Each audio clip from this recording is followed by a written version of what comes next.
Sharron Clayton, who is a professor and teaches at UNI. That takes us back to education, because I want to lead this half hour by asking you if you would share with us your view of alternative schools. Are they better or not? What's the difference between that and the what's the other school? Oh, disciplinary or disciplinary, that kind of thing, and or either charter schools. Charter schools, yeah. It's really, the alternative schools have quite a history, and actually there was a Ralph Plagueman in Cedar Rapids was in the early movement of alternative schools, and when I was a doctoral student, I did work in Cedar Rapids with the Cedar Rapids Central Administration and with Ralph's school, trying to understand what they were about. At that time, alternative schools were structured such that students who didn't fit into the normal school structure, so to speak, had an alternative place that they could go. It wasn't, they weren't as much in the 70s, 80s, as much of a dumping ground for discipline problems. I think what's happening now is that alternative schools have become, in some districts, places where you send students with discipline problems, places where students can choose to go if they don't fit the structure of the public school per se, but it is supported by the district, and it gives an alternative to the normal school day, and probably, in a sense, perhaps the normal curriculum. My experience with the alternative schools in Cedar Rapids back in the day, and even with the local school, basically my experience has been positive. Highly motivated teachers who are there because they want to work with particular populations. Students who, in many instances, are extremely bright students who perhaps think outside of the box a little bit from beyond what public schools are able to accommodate. Which makes them an oddity. They become an oddity. Yeah. I've run into some very artistic students in the alternative schools, and when I say I've run into, I've gone in as a speaker or something of that nature. The energy level I've been impressed with. Now, I've had one of my doctoral students that I supervised her dissertation.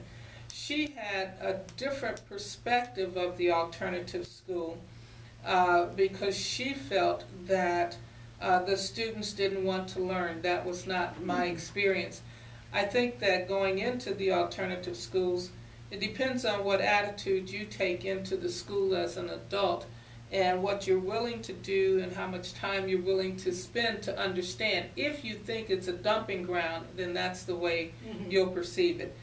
There are schools, however, where the students in alternative schools are not always high performing. They have been discipline problems. The normal route of dealing with discipline problems has not been effective, and so they're sent to the alternative school and kicked out of the traditional setting as a last resort. It almost becomes a dumping ground. I think that in looking at students in terms of where you're going to assign schools, I think that if your goals aren't clear as a district in terms of what your schools are aiming towards, and if you're just looking for a holding ground, what you've done is structure a prison system within the school system, and you put them in a detention center as opposed to a school. That I don't support. I think that if students have problems, disciplinary problems, then there should be skilled people who can work with those students to assist in determining the source of those problems, and a person who can help coordinate resources in the community to make sure that the student can go on. Anything that's a dumping ground, I don't support. Charter schools basically are public schools that people can apply for the ability to set up a charter school. They operate on their own kind of curriculum, etc. In some states, they have to meet state requirements. In some states, it's a little looser. There are some academies that are charter schools, like the KIPP Academy, I think, has a program. The New York City Harlem Kids Zone is a big system of charters. Chicago has a charter school that for the past 2 years, all of their graduates have been, these are all black students, have been accepted to colleges. Some charter schools are working very well, and there are some that are not working, and there is performing poorly on all the other measures that are taken. But the charter schools are, once again, public funded schools, and they do often receive grants. It is a form of an alternative school. It's usually a smaller situation. Some would like to think that UNI's lab school was like a charter school, in the sense that it was a small number of people. It was receiving public funding. It was restrictive in terms of who could get in, in terms of where you lived, and all of these there's always a list. All of these other things. And so those are two. And then you have magnet schools that are basically structured around a particular discipline, usually high performing, testing to get in. The piece that I would say, if people want to understand charter schools and the problems with education, make sure you see Waiting for Superman, which is a video that I use in my class. And it kind of explains the problems in education going back to Nixon and before, and coming forward. And it does a good job in explaining how difficult it is. If there's interest in seeing that movie, Waiting for Superman, it's just sitting around and in my house or in my office, and I would love to show it. KBBG can do a film series. I would love to show that one and have a discussion on education.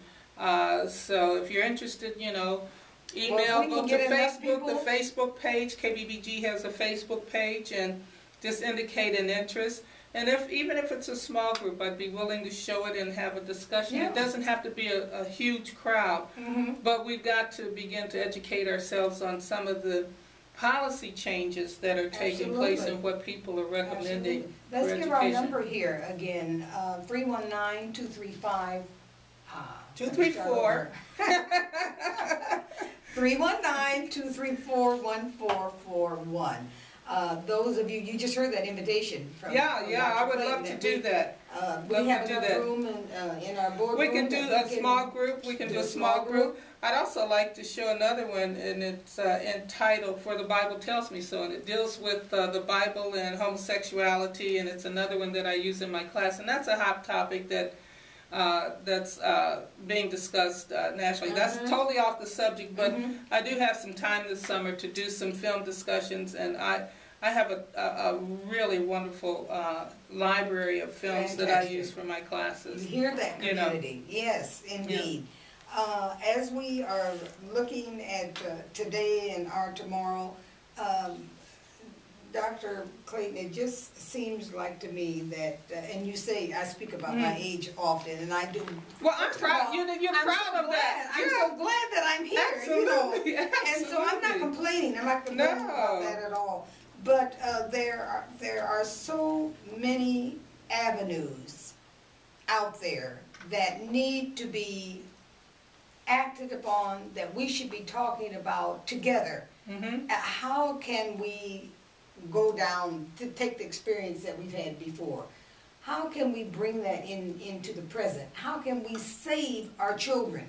Because I think, personally, I think we're at that stage. It's not, oh, well, you know, things are going to get better, you know, just drift along. No, they're not going to get better unless parents and grandparents and adults who are interested in children, honestly interested in children, are willing to come together and to save our children, because they are being lost before our very eyes. You're right, and I'm chuckling because my husband has this saying that he always puts on the table. He said, we cannot sit around like an ostrich and put our head in the sand, because if we put our head in the sand, what's up in the air? Whoa, we get it. We can't get it. Can't say it on the air, but if you got your head in the That's sand, right. You know what's up in the air. It's tooting up in the air, and you don't want that to happen. You have to always be aware of what's happening. You know, the summer is an easier time for some of us, and for sure, if you have an interest in, you know, there are a few of you who want to talk and discuss a topic. Lou, I'm really, I enjoy doing that. I would be more than happy. I'm very serious about the films, etc. You know, to bring those in. Where else can you do that? I tell you, and even a lot of folks don't like Michael Moore, but his piece on the healthcare system. We certainly could deal with the healthcare system in terms of what's going on, because that's going to be another election topic that comes up in November, and understanding Obamacare. I hate to use that term, but understanding the healthcare plan, I think, is important, because some of us are really being hit across the country with exorbitant costs in the health field, and the insurance rates are not something that we can all experience. There are people that I know, professional people, who are in their 60s who basically retired early and now have no health care, you know. And so, and they have had strokes and everything else, and so these issues are very, very important. Certainly. So call the station, you know. We're here to communicate, to educate. Absolutely, and we want the community to know that when you have concerns or something that you think needs to be shared or that will benefit the community as a whole, or even benefit you individually, you know, it's like pass it on. Call us here, as Dr. Sharron has said. Call us here at 234-1441. And Sharron, you know, as we